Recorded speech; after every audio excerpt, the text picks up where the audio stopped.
नमस्कार, मैं के निश्चल आप सभी का हमारे YouTube चैनल नवनीत ऑफिशियल में स्वागत है। दोस्तों, नवनीत ऑफिशियल की टीम के द्वारा एक कार्यक्रम बनाया गया था, डुमरिया की आवाज़, अपने क्षेत्रों की आवाज़। उसी कार्यक्रम को लेकर आज मैं आपके सामने हाजिर हूँ।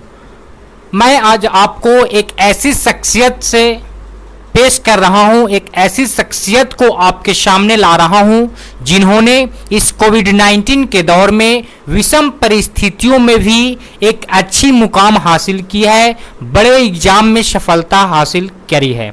मैं बात कर रहा हूं आईआईटी का, जिन्होंने जेईई का मेंस और एडवांस दोनों एग्जाम को क्वालिफाई किया है। मेरी शुरू से ही मंशा रही है कि मेरे क्षेत्र के जो बच्चे हैं, जो एग्ज़ाम को क्वालिफाई करते हैं या बोर्ड में अच्छे मार्क्स लाते हैं, उनको मैं आपके सामने पेश करूं।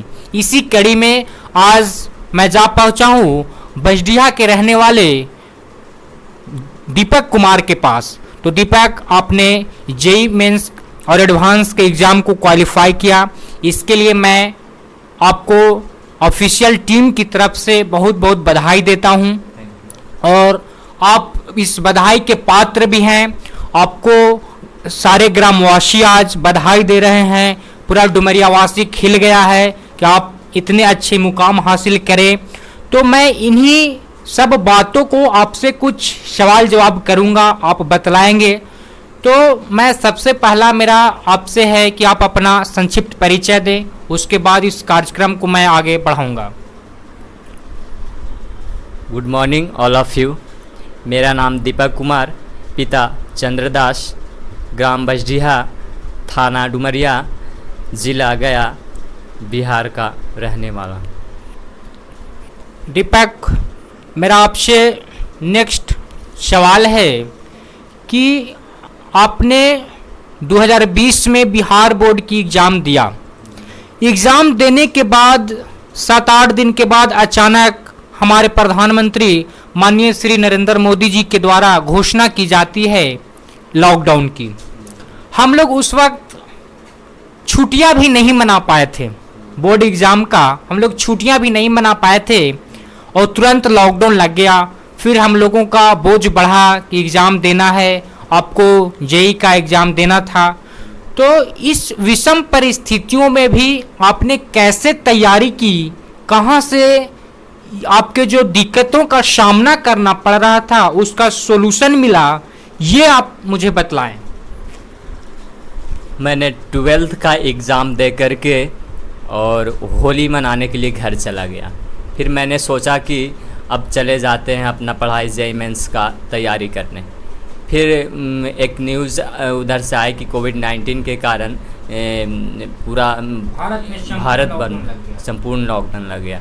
तो फिर मैंने एक दिन टाइम निकाल कर गया, जाकर हमारे रूम से सारे बुक्स, नोट्स वगैरह थे फिजिक्स, केमिस्ट्री और मैथ के, तो मैंने घर लाकर और मैंने जो भी नोट्स बनाए हुए थे उससे मैंने अपना तैयारी किया। तो जब आप तैयारी कर रहे होंगे तो आपको जब क्वेश्चन सोल्व करते होंगे तो प्रॉब्लम आती होंगी। तो इस प्रॉब्लम को सॉल्यूशन देने वाला आपके पास कौन था कोविड-19 के दौर में? क्योंकि जब कोविड-19 नहीं हुआ था तब तो आपके पास बहुत अच्छे अच्छे सर थे, लेकिन जब कोविड-19 हो गया, लॉकडाउन लग गया, तब आपके पास कोई सर नहीं थे।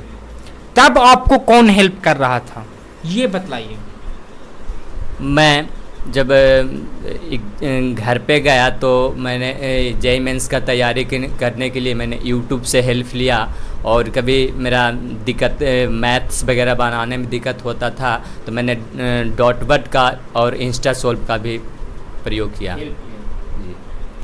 ठीक है, यानी कहने का मतलब है कि आपने घर को ही एक विद्यालय की तरह, एक इंस्टीट्यूट की तरह बना डाला, जो हर सफल व्यक्तियों को या जिनको सफलता प्राप्त करनी होती है वे करते हैं, करना भी चाहिए। नेक्स्ट सवाल है मुझसे आपका कि आप एक साधारण घर से हैं, तो मैं आपसे ये पूछना चाहता हूं कि क्या साधारण घर के लोग भी, साधारण घर के बच्चे भी क्या आईआईटी की तैयारी करने के लिए सोच सकते हैं क्या उनको सोचना चाहिए? जी हाँ, क्यों नहीं। सबसे पहले तो अपने मन में एक गोल होना चाहिए कि मैं जेईई मेंस करूँगा या फिर और जो कोई चीज़ का भी तैयारी हो, अपना सबसे पहले अपने मन में गोल बनाना चाहिए। मैंने 10th से ही अपने मन में गोल बना लिया था कि मैंने जेईई मेंस और जेईई एडवांस का एग्ज़ाम क्वालिफाई करेंगे और मैं आईआईटी के लिए मतलब आईआईटी लाइक मैं अपने आप को बनाऊंगा।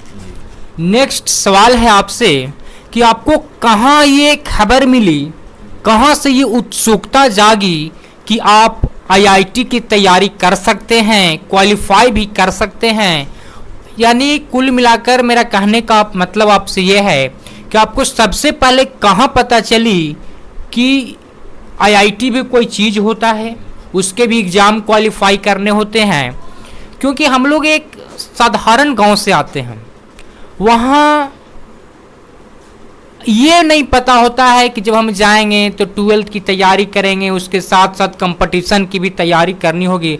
अब कहीं ना कहीं किसी सर के द्वारा, किसी भैया के द्वारा सुना होगा कि एक बड़े एग्ज़ाम को क्वालिफाई करना है, तो ये मैं आपसे जानना चाहता हूँ। मैंने 10th का तैयारी डुमरिया में ही रहकर किया हूँ, जो विद्यार्थी कोचिंग सेंटर है जो रंजीत सर के द्वारा चलाया जाता है।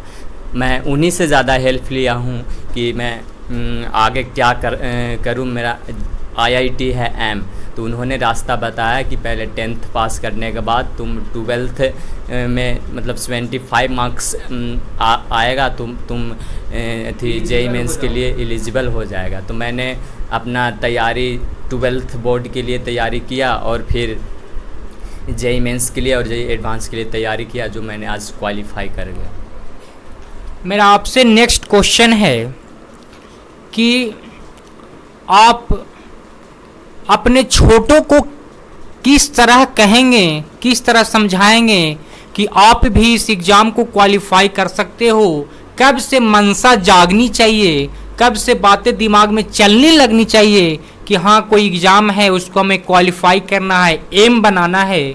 तो आप छोटे बच्चों को कहेंगे, या जो अभी 12th के एग्ज़ाम देने वाले हैं, जो 11th में हैं, वे इस विषम परिस्थितियां झेल रहे हैं, हम लोग भी झेल रहे हैं, तो कहेंगे कि आप मतलब कि इस तरह के बच्चे जो हैं वो क्वालिफाई कर सकते हैं, उनको तैयारी करनी चाहिए, सबसे पहले तो उनको सोचनी चाहिए। तो ऐसी मनसा जगाने के लिए आप उनको क्या कहना चाहेंगे? मैं बार बार बोल रहा हूँ कि सबसे पहले अपना गोल बनाना चाहिए। अगर गोल बना ले तो कोई भी अपना बड़े से बड़े एग्ज़ाम को आप सक्सेस कर सकते हैं। सबसे पहले मैं कहूँगा, अगर जेईई मेंस का आप आईआईटी के सपना देख रहे हैं तो सबसे पहले अपना 9th 10th को अच्छी तरह और 11th 12th आप अच्छी तरह पढ़ लीजिए, तो आपका थोड़ा बहुत अच्छा स्कोर आ। मेरा नेक्स्ट क्वेश्चन है, और ये क्वेश्चन आज के हर माँ बाप के जहन में घूम रहे हैं, हम जैसे लड़कों के जहन में भी हैं, कि ये दुनिया चाहे कोई भी विद्यार्थी चाहे तो अपने गोल को पा सकता है, लेकिन मेरा जो अनुभव है वो कहता है कि आपके गोल को पाने में जो सबसे ज़्यादा दिक्कत का सामना करना पड़ता है वो नेगेटिविटी है। हम लड़के हैं तो चाहेंगे कि कोई एक लड़की मिल जाती, कि मैं मतलब कोई लड़की अगर मिल गई ज़िंदगी में, उनसे बातें होने लगी, अच्छा से रहने होने लगा, कहीं मार्केट घूमने जाने लगे, तो लगता है आजकल के बच्चों को कि मेरी मंजिल मिल गई। या लड़कियां हैं तो उनको बॉयफ्रेंड मिल गए और उनको लगने लगता है कि उनको मंजिल मिल गई। तो वैसे बच्चों को आप क्या कहना चाहेंगे जिससे वो गलत संगति में ना जाएं, नेगेटिविटी ना सोचें, उसको न्यूट्रलाइज करें? क्योंकि बच्चे हैं तो नेगेटिविटी माइंड में आएंगे ही, उसको न्यूट्रलाइज करना होता है, जो न्यूट्रलाइजेशन आपने करी है। तो वो बातें आप बच्चों को बतलाइए कि आप गलत संगति में ना जाएं या इस प्रकार से न्यूट्रलाइजेशन करें। तो ये सवाल का थोड़ा सा जवाब मैं आपसे चाहता हूँ। मैं शुरू से ही साधारण परिवार से मैं बिलोंग करता हूँ। मैंने शुरू से नेगेटिविटी का मैंने सोच नहीं रखा। मैं एक गोल बनाए थे कि मैं आईआईटी क्वालिफाई करूँगा। तो मैं आप लोग से यही कहूँगा कि अपने गोल पे फोकस करिए और नेगेटिविटी जो भी है अपने मन से निकाल दीजिए। इससे आपका हानि भी हो सकता है। गोल को पाने में, हाँ, गोल को पाने में आसानी होगी।